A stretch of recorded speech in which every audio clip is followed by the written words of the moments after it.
So the topic of the webinar is the importance of astrology in human design. Let me tell you a little bit about my own background because it includes quite a bit of astrology. Um, I was originally trained as a social scientist at University of Chicago. And my PhD was in psychology, anthropology, sociology, and biology. And I did a postdoc and got licensed as a clinical psychologist. And then I started having dreams about knowing with a K. And I started my Jungian analytic training. Uh, and I began meditating and began having Kundalini experiences or direct experiences of God. And I didn't know what was happening to me. And some of you may have experiences like that, experiences of energy where you don't know what to do with it. So I started getting very interested in esoteric disciplines, and I was told that astrology was the most scientific of the esoteric disciplines. It was 1971. There were no astrology programs. So I got some books. I lived in Chicago. There was one astrologer. Her name was Catherine de Jersey. And she had a waiting list and nobody could get in to see her. So I got books and I started studying and I learned how to do charts. And I thought, this is the hardest thing I've ever tried to study. And then, as God's hand would do, I divorced my husband, and my lawyer had Catherine de Jersey as a client. So he said to me, oh, if you want to get in to see her, I'll get you in. It took me about 6 months, and I got in to see Catherine, and it changed my life. She told me I would move from Chicago. I told her she was crazy. She also told me the day and time I met my husband, and we met at an ashram in India because the voice told me to go to the ashram, although I had no interest in it. But I went and we met. We've been together since the day we met 46 years ago. In any case, meeting Catherine and learning the real science of astrology. And in order to learn her secrets, I studied astrology for about 10 years, very intensively. The same time I was studying the Tree of Life. So what I bring to human design is that whole background that is the synthesis of human design. And then in 1999, Ra asked my husband and me to validate the science of design. And he asked us to separate ourselves from the human design community and focus on professionals and focus on really validating the work, not just statistically, but also clinically. So I am now in the process of publishing several of the books I wrote with Ra, because they're source material, and I've edited them and added some commentary. But it is important, I think, for the human design community to integrate the fields that were the synthesis. So in my work, I integrate the Tree of Life with the human design system, and I've expanded it. But for today, we're going to focus on why astrology is so important in the interpretation that you bring to your work in human design. So feel free if you have questions. I'm going to share a document so you can have some nice graphics.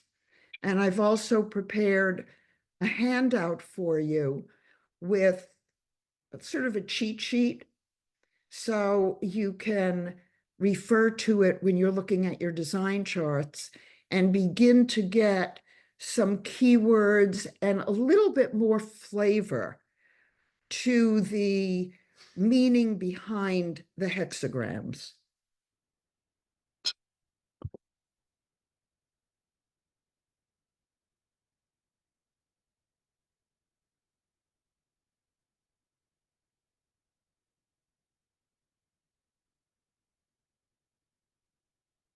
Okay, so the topic is the importance of astrology in human design. This is the mandala. So I've sketched it out for those of you who may not be that well versed in it, but at the center, and this is what I originally saw when I was introduced to human design. I saw this graphic in black and white in the Mountain Astrologer magazine. And I said, oh, I know what that is. That's the tree of life at the center. It's astrology around the sides. And in my wheel, I have them color coded for the astrological sign as it is delineated in the Kabbalistic tree of life.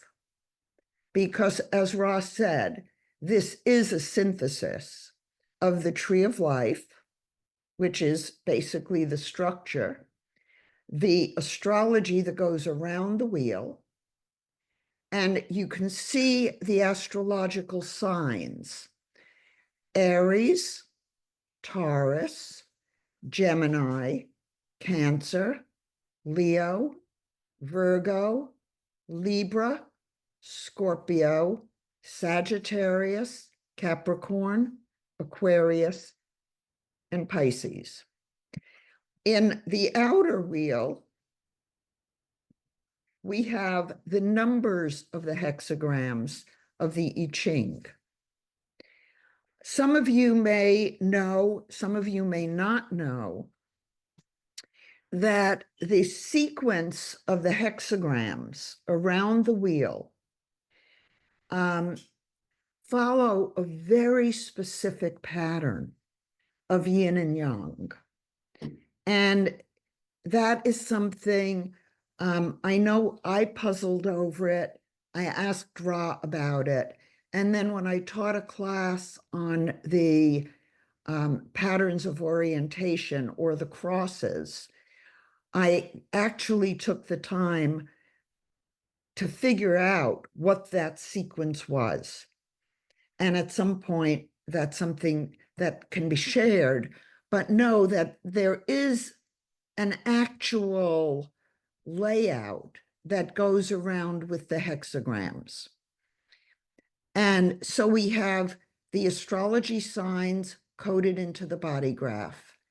We have the I Ching hexagrams, and the colors around the wheel are the colors of the centers in the body graph. So you would immediately know that red is either the heart center or the sacral center. You would know that yellow is located in the crown or the self center. So there's a lot of coding in this mandala. And then I uncolored it so that you could actually see the hexagrams a little better.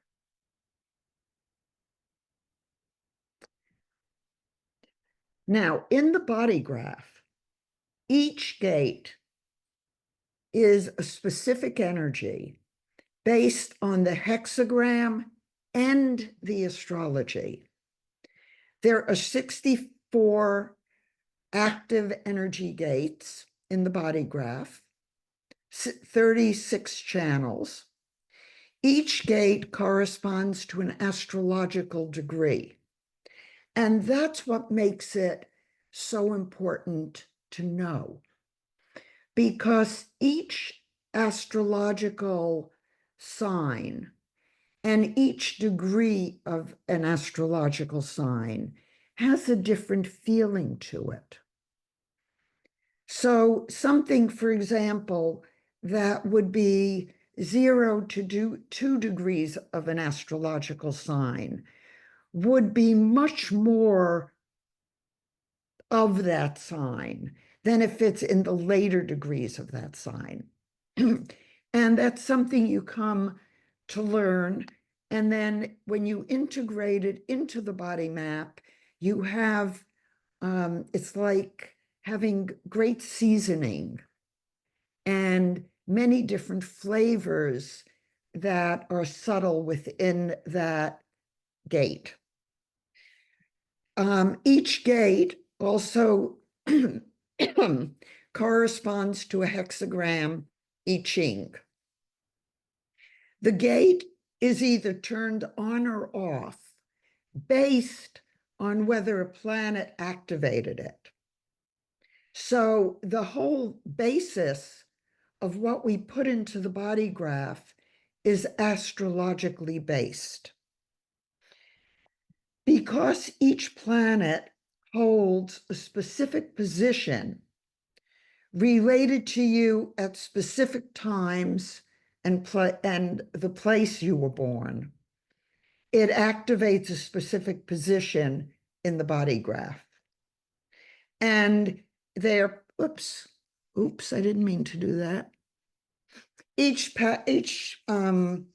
gate is part of a channel, and they stay in the same place in the body graph, but they can turn on and off based on the energy. I laid out in a chart for you the hexagrams and their astrological sign. I thought this might be important for you to see and know, because we're not really taught that much in the human design training. But as a sign like Scorpio has a very intense energy, and it's also associated with a planetary, a zodiac house, and that has meaning. So what you're going to be bringing to your readings, if you integrate astrology, is not only what you've learned about the hexagrams, where they are in the body graph, what the energy of that center is, how it functions, and whether it's defined or not defined, but then you bring the flavor of the astrology to it. Is it an intense energy, or is it a gentle energy? Is it a watery energy, or is it a fiery energy?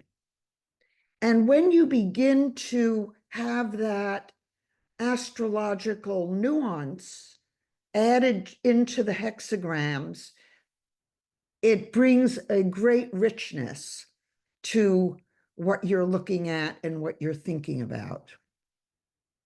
So this is Ra's chart, and I did this in the Bodygraph Astrology program that is about to be released.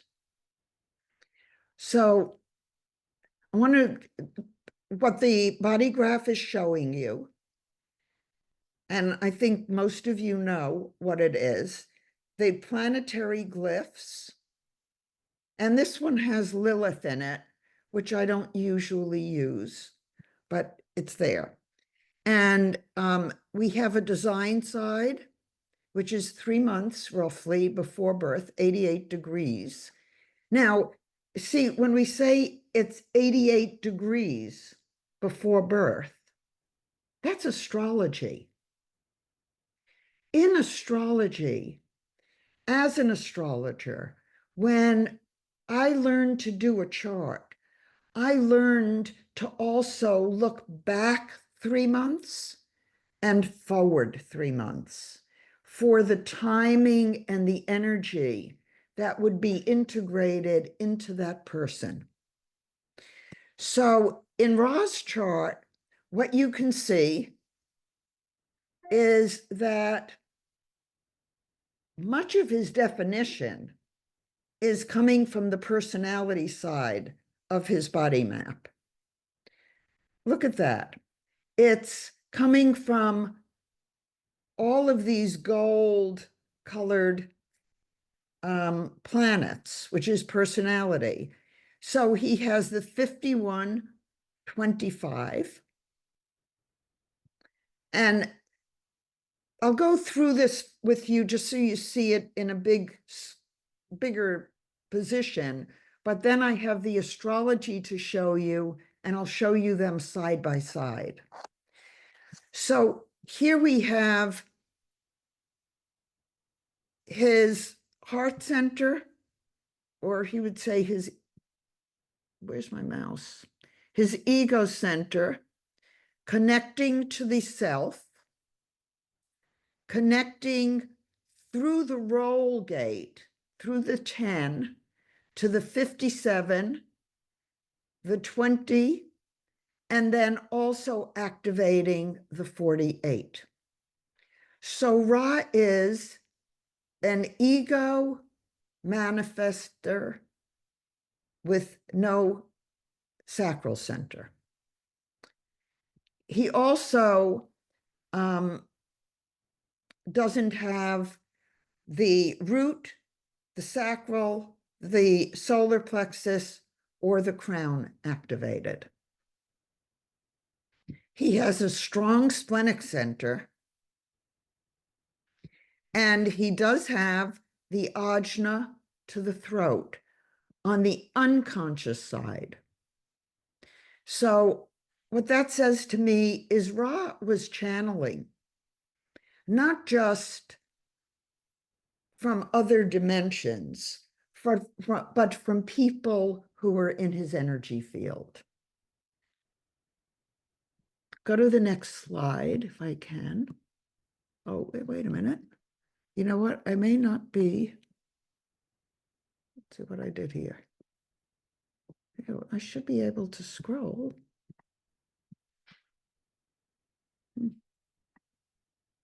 There we go. Okay, this is the one I wanted. Here is out of the Bodygraph program, which I'll show you later. Here's Ra's chart, as you just saw it, and then his astrology chart right next to it. Now, one of the things to note, and to note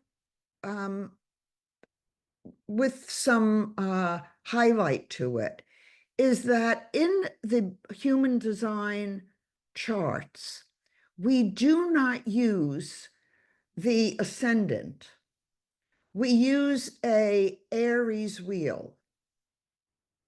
So the time that a person is born is not as significant in the human design chart as it is in a birth chart when we use the ascendant, their rising sign. And usually when I do somebody's chart for a reading, I do the human design chart, but I also use their astrology chart, and I do use the ascendant. Because if you're going to look for timing in a person's life, you want the ascendant to show you where things are and which house they're in astrologically. So what's really of great interest that you can immediately see in the astrology chart is that Ra's sun and his moon are within 4 degrees of each other. His sun was 19 degrees of Aries in 51.5, and his moon was 15 degrees, 25 minutes of Aries in 51.1. That means that, Ra used to joke in his lectures about having the 51 and always wanting to be first.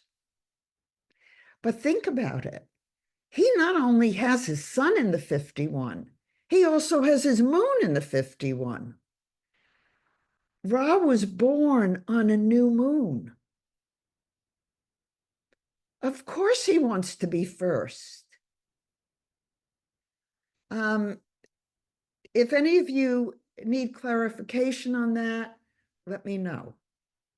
But what I'm showing you is that if you just look at the sun this way, if you just look at the hexagrams and you don't know the astrology, you wouldn't know that he was born on a full moon, on a new moon. And that a new moon is like a new beginning. And the fact that there are two planets activating that one gate in his heart center, that is the initiating energy of his manifesting potential, that's pretty strong. I never noticed that in Ra's chart before. Now look in his chart also that Mars, Saturn, and Pluto are all in the sign of Leo in his 5th house. As we go, you'll see what the different houses mean. And I'll come back to this because you'll go, oh, that explains him. And I love when that happens. Okay, so here's the astrological wheel. And I don't know how many of you are familiar with astrology or not, so I kept this very basic. But this is the astrology wheel. Each sign, like Aries, Taurus, Gemini, has a house of the 12 houses astrologically where it is most comfortable. And that's the sign of that house. And it has a planet that rules it. So I've laid that out for you. So the Aries has the glyph of Mars. It's telling you that Aries is a fiery, initiating energy. Then we get to Taurus in the 2nd house. Now, each house also has a meaning. So the 1st house, and I have another chart for you with what the houses are, so that you can begin to look at the astrology with your human design charts. And you can toggle between the two in the program, and I'll show you how. And you can begin to add the dimension of astrology to the meaning of the hexagram. And so the houses make a difference. The 1st house is personality, what you lead with to the world. The 2nd house is money and resources, self-esteem, self-worth, and financial resources. The 3rd house is Gemini, communication. It's Mercury. Mercury is communication.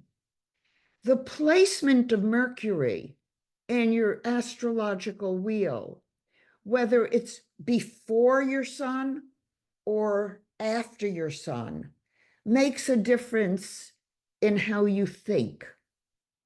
So that might be something to look for as a nuance in your body graph. Fourth house is the moon, Cancer. That makes sense. Cancer is the crab. It's a homebody.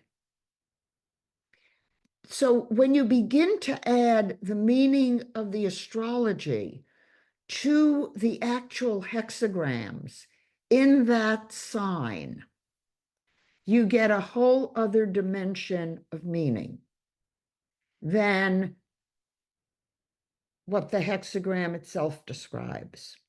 The sun is Leo in the house 5. Leo is a very strong, fiery energy. I identify it as the mental world. Taurus, I identify as the physical world. Scorpio, I identify as spirit, and Aquarius, Scorpio as emotional, angelic, and Aquarius as spiritual. Virgo rules the 6th house. Now notice Mercury rules Virgo and Gemini. Both of them are what we call mutable signs. They change, they're changeable. Gemini is an air sign, and Virgo is an earth sign. So think about what would happen to Mercury. Communication and thinking and traveling if it's grounded in Virgo. In one case, you have things wanting to be organized, things wanting to be stable and grounded. And on the other hand, you have Mercury wanting to be airy and free. So if you're looking at somebody's chart, you want to know which it is. Which Mercury is it? Is it a Virgo or is it a Gemini? Then we get to Venus, which rules Taurus in the 2nd house, physical body, and also the 7th house, which rules relationships and partnerships, legal partnerships. Libra is balance. Think about the connection between the physical body in Taurus, Earth, and in Venus, air, and relationships. If you don't have a good plan of self-care, what can you say about your relationship with yourself and your body? I'm trying to tie the threads of the astrological wheel together for you, and then bring it in to how you can use it in your human design chart. Okay, then we go to the 8th house. The 8th house is going to be interesting for many of you because the 8th house is regeneration, rebirth, psychic ability, and Pluto rules transformation. It's also the house of sex and regeneration, and its sign is Scorpio. My moon is in Scorpio, and what the great astrologer Catherine de Jersey told me about Scorpio is, what she said to me is, well, dear, Scorpios feel things very intensively. Don't expect that everyone is going to understand the depth of the feeling of a Scorpio. And I've remembered that, not just because I have a Scorpio moon, but because when somebody does have a Scorpio in their chart, there is an intensity. And telling them that can be very reassuring, that they sometimes go to a depth that not everybody can understand, and that's okay. Pluto is transformation. Right now, transiting Pluto is edging into Aquarius. So we're going through a huge shift since Pluto went into Capricorn in around 2000 or 2002. I wrote a paper on Pluto when it went into Capricorn. So I will republish that paper and release it. And then I'll write one on the difference with Pluto and Aquarius. Think about the kind of transformations over the last 20 years and how grounded and earthly bound they've been. And think now about soaring to new heights and opening our consciousness in new ways. And having faith in humanity to do the right thing for the planet. That's what Aquarius, in Pluto and Aquarius, should bring. Now, Jupiter in the 9th house is expansive. And notice that the planetary body I also added is Chiron. Chiron acts a lot like Jupiter in Sagittarius. It's a healing planet. It's a healing house.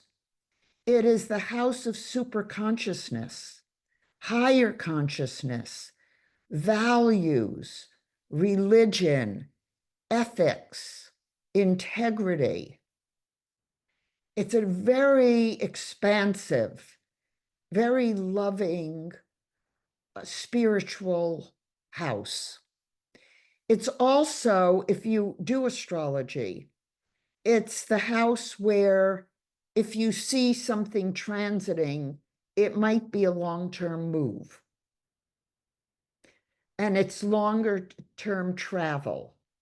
So if somebody's getting ready to move homes, it might show up in the 9th house.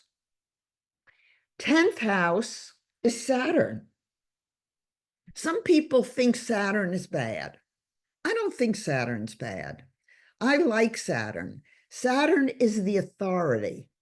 Saturn is what you bring in front of the public, what you're proud of, what you feel competent in. And it's what you bring to the public as a public being. Capricorn is grounded. It's responsible. It's police. You know, it's the caretaker, the father, if you will.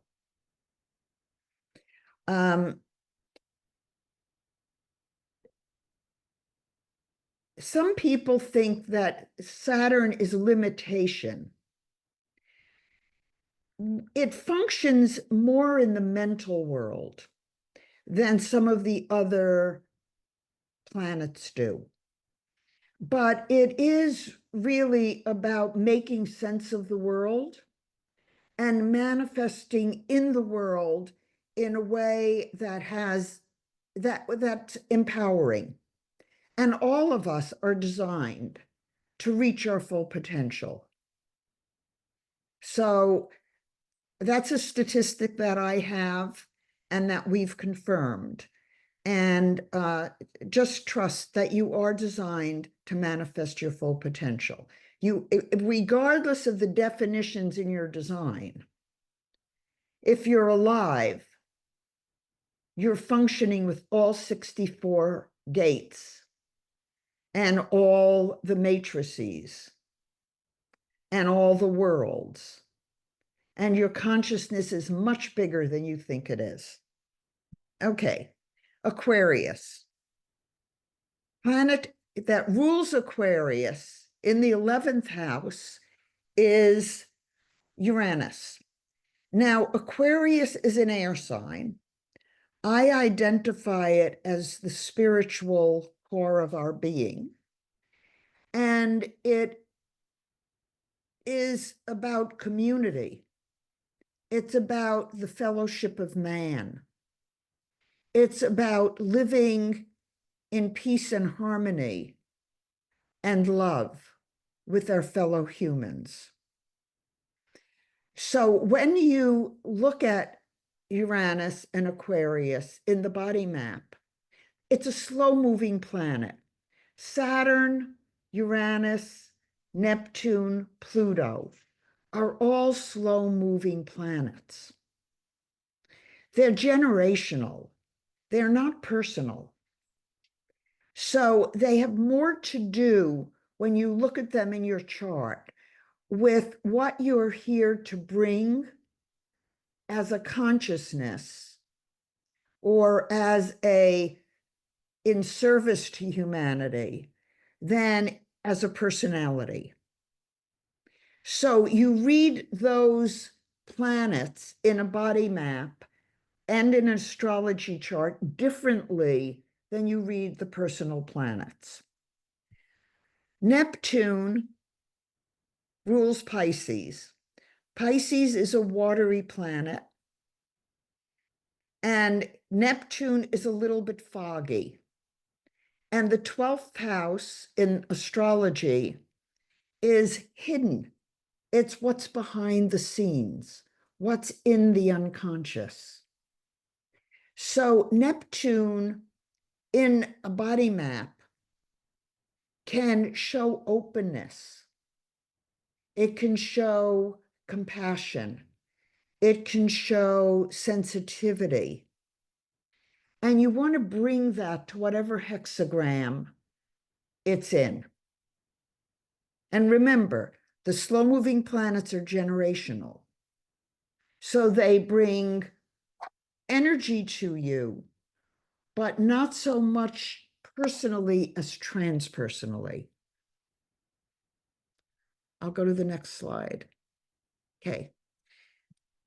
So I'm going to give you these. So you have a cheat sheet. And these are also in my astrology book, which there's a link at the back of the handout, but I have a book on astrology. And I also have a book called Cosmic Secrets on my bodygraph work. But in any case, if you just go around and look at where the,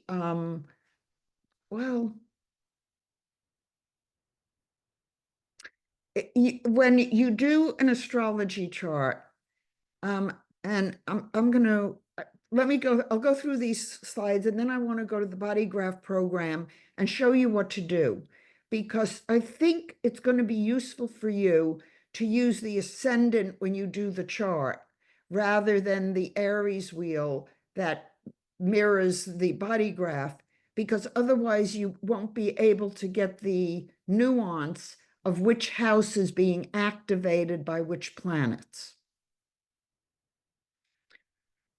I'm going to play around with doing the ascendant in the bodygraph and see what changes. So I gave you keywords to use here. So like the 9th house, and it's color-coded. And you have, there are 3 qualities: cardinal, fixed, and mutable, which means strong leading planet for a quadrant of the astrological house, or it's in the middle and it's sort of fixed. So the fixed signs are more stubborn. The mutable signs are more changeable. And the cardinal are more leadership, setting the tone for that whole quadrant. And we have personality, we have inner self and creativity and work, relationships, and how you present yourself to the public. So you'll get this, and you can use those keywords when you do an astrology chart. And then I have more charts for you so you can see and begin to use some of these keywords so you begin to seed your brain with astrological meanings as well as hexagram meanings. And then bring the keywords, and I color code everything. So this one is color coded, it looks like, to the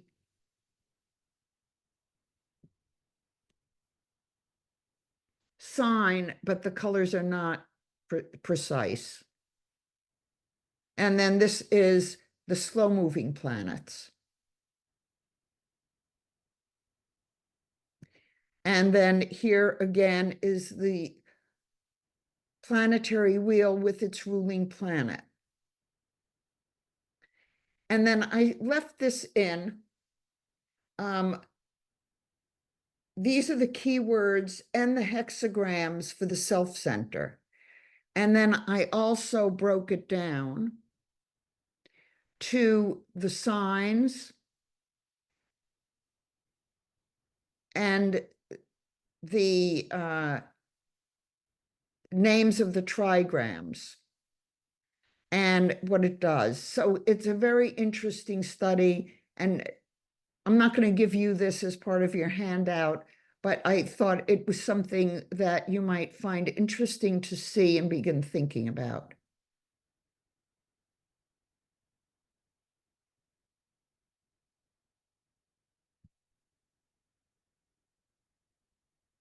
These are in my Cosmic Secrets books. Here's a link to all my books.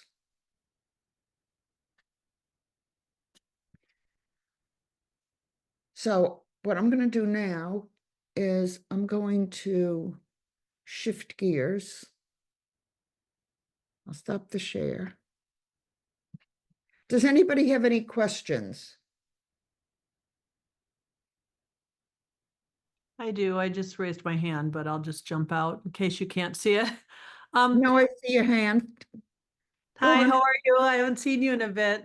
Good to I see you. know. Good to see you. I was wondering when you were talking about some of the stuff in the beginning, this question has come up and I've heard contradicting answers. So I'm wondering what you talk a lot about color coding things.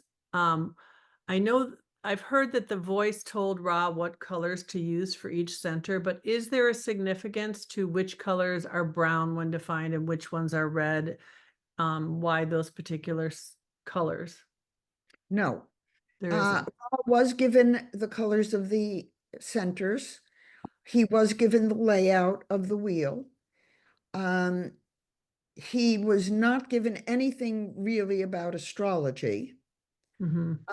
He was told that the body graph is a synthesis of the tree of life. And so, as a student of the tree of life, I went through the whole thing. I did 20 years. I use the astrological colors from the tree of life because they are the esoteric colors.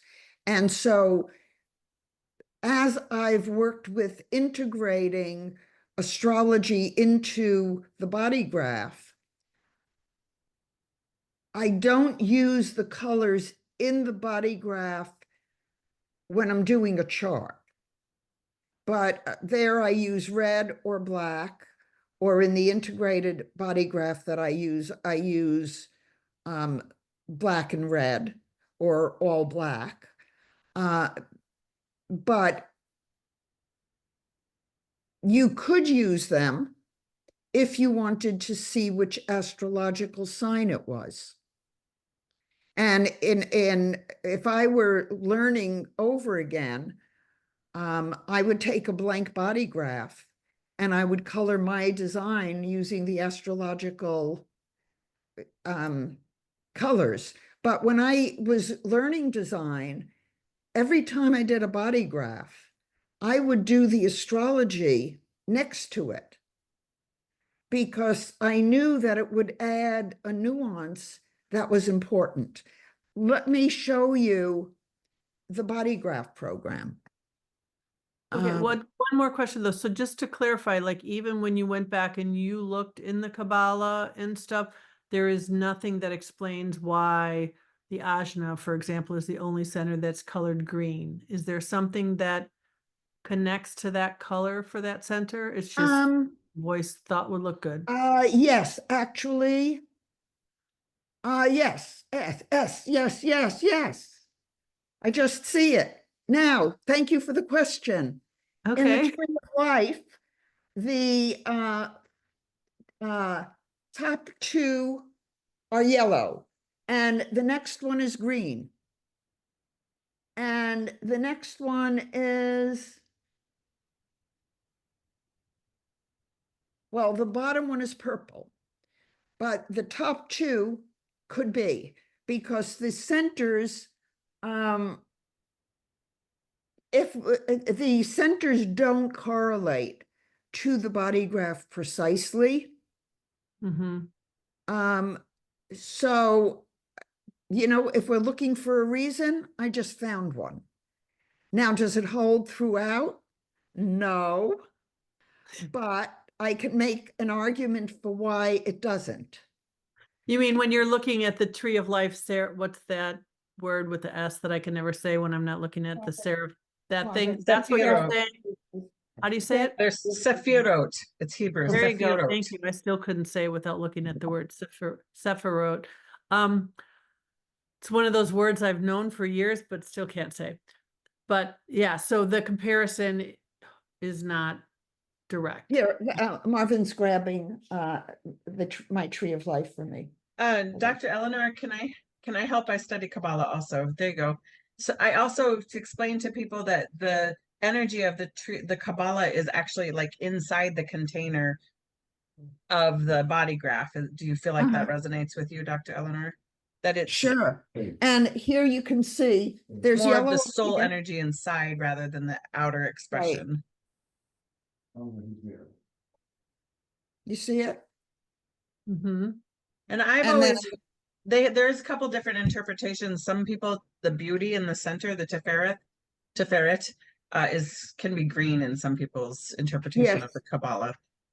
I've seen different colors. I Yeah. used the one that I studied. Okay, let me show you the body graph program before we run out of time. And let's see, I think I put it here. No, wow, I screwed. Oh yeah, I can do it here, this way. Okay, I'm gonna.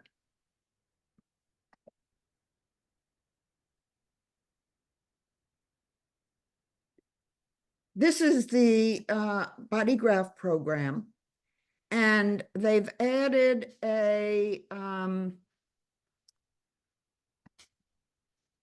astrology program. And you can switch between astrology and human design. Mm-hmm. And I couldn't get two on a page, which is why I cut and pasted so you could see the two of them.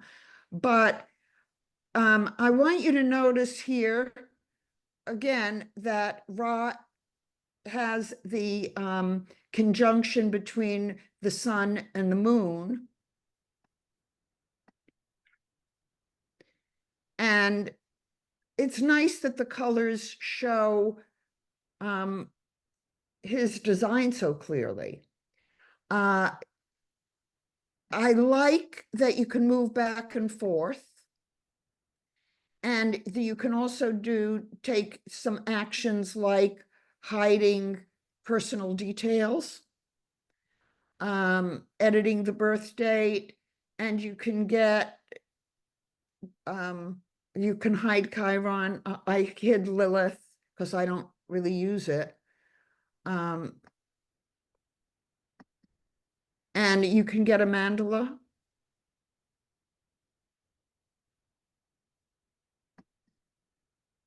Now, Mhm. it's nice when you get this mandala that you see the astrology in the wheel. Mhm. And it would be a little bit nicer, actually, if we colored the gates or the gates with the planet color, because then you could immediately see where the astrology was in the body graph. Mhm. So there's the mandala, and then you can get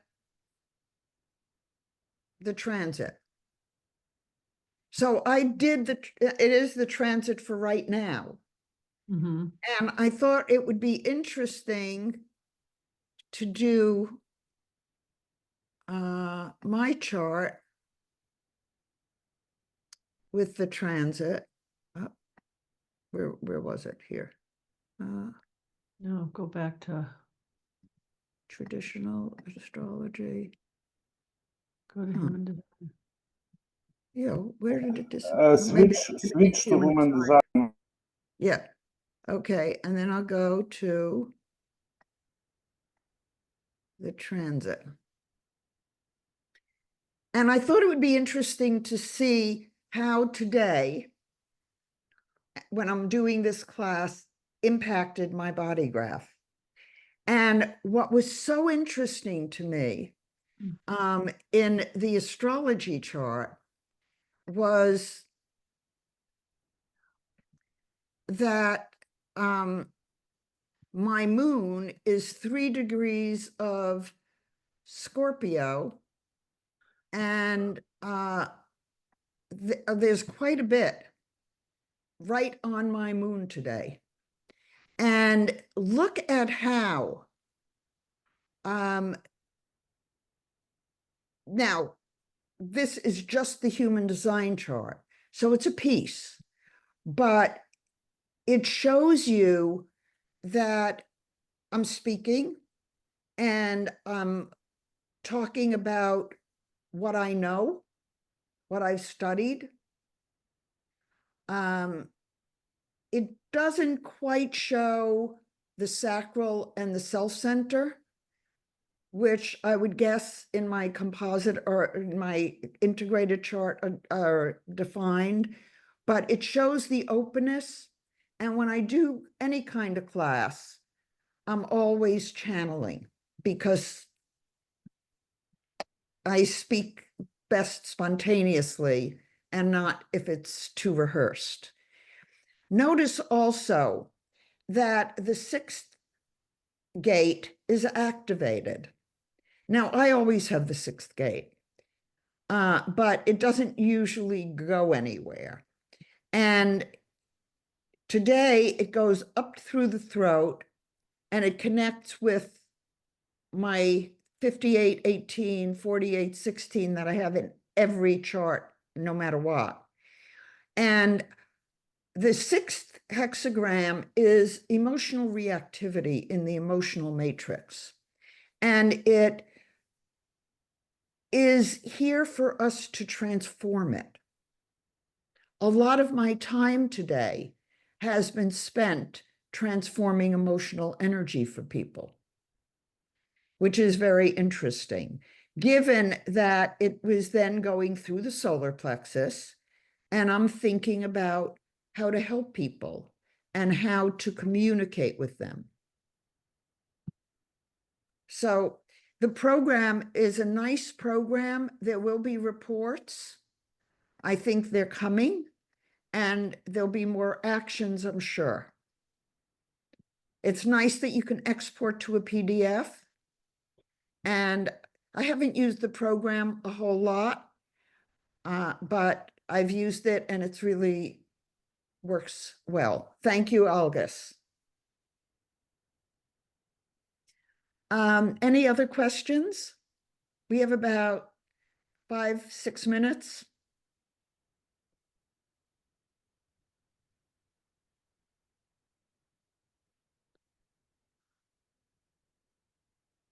Irene? Oh, sorry. Hi, Hi. I just wonder, the program you just showed, is it an app in itself, or is it, can you find it in the on the website? I don't 'Cause I think it's haven't. released yet. Okay, so it's to be released. I understand. Right. Mhm. Sorry, I will correct. This is released, and you can find it. It's named Generate Chart Tool on our website. I'm So it's sorry. already published.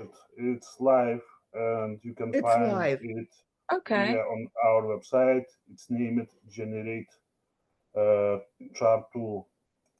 okay. I'll need to look for it. I couldn't find it. It will only do the human design body graph. Yes, Uh, okay. But you can run all the astrology you want, I believe. Correct, Dalgus? Yeah, we released Astrology Chart Basic. It's live too, but it's not having updates that we did this week with you. I see. Is there a choice of house? Is there a choice of house systems? It looked like that was like the equal house, equal sign. Yes, there is choices in the program for the different house systems. Do you generally use the equal? I use the Placidus. Oh, you do, okay. Placidus is my favorite. The human design program uses the Aries wheel, the natural wheel. Some other very reliable programs do. The Star Wheel, Thurza Escobar uses the Aries wheel. And when in interdimensional astrology, they use the Placidus, Draconic, and Sidereal as a tri-wheel. Thank you. So I'm going to play around a little bit and see if it makes a difference. If we were to use the ascendant in the body graph, it might be interesting to see what it would do, especially in terms of current timing. Because if you're doing an astrology chart for today, for example, I would use my birth chart, my time of my birth date for today. That's one of Katie's tricks. Name. Yeah, I have more of a logistical question since this workshop was offered to people maybe outside of this community. Could people email you to be able to receive your handout? Yes. Or is there a better email address you'd like suggested? They can use ehp@noblesciences.com.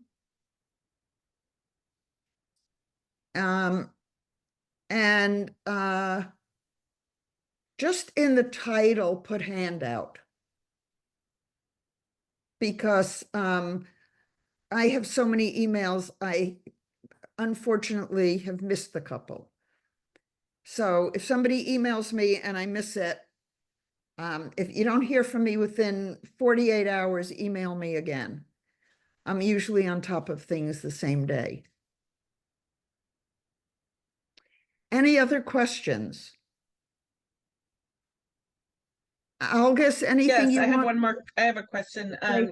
You mentioned that so you're saying that when you say the difference between the Aries versus the ascendant, you're just talking about which particular part of the astrology wheel is on the horizon to the left when you're looking at it. Is that what you mean? Or am I Yes, understanding that yes, differently? but if it's Aries, then we're not using the ascendant. Okay. I wanted to make sure I understood what you were saying Yeah. because you used those two terms a couple times. I wanted to make sure. Okay. Thank you. Hold on a sec. You can't go.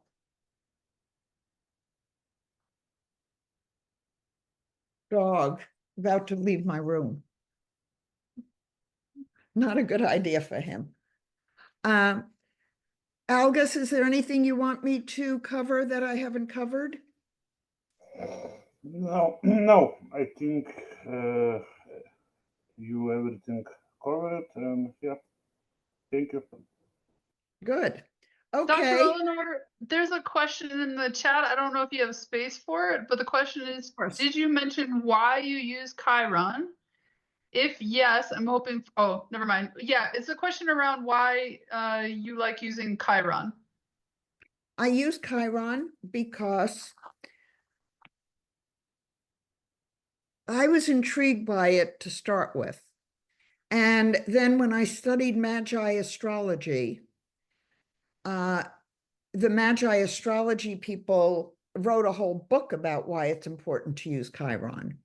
And what they found was that many gifted people had well aspected Chiron or many aspects to Chiron. So I began using it. They said some other things in the book that were pretty impressive.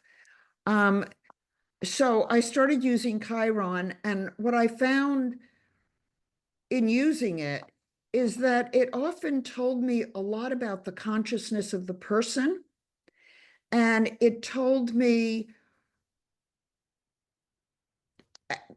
not just some gifts that they have or where their consciousness is, but when I use it in conjunction with the North and South Node, it often tells me a lot about their life purpose, and not just intellectual life purpose, but more the energy of the life purpose. And when I look at it in conjunction with the body map, very often people with the 50th gate or the 5027 in the body graph wake up in the morning with a sense of angst, like they have something they need to do and they don't know what it is. So, as Ross said, human design is an experiment. I've been playing with the human design since 1996. And my system is quite expanded from just the basic human design. And I've used it clinically. But what's coded into the body map is very valuable information.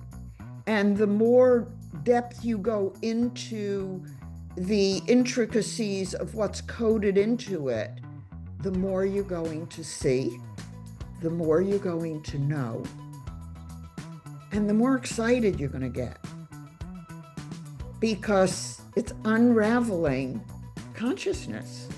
And what could be more fun? So, on that note, I think we'll say thank you. I hope you've all benefited. Just let me know, and I'm happy to send you the handout. Take care, everybody. Much love.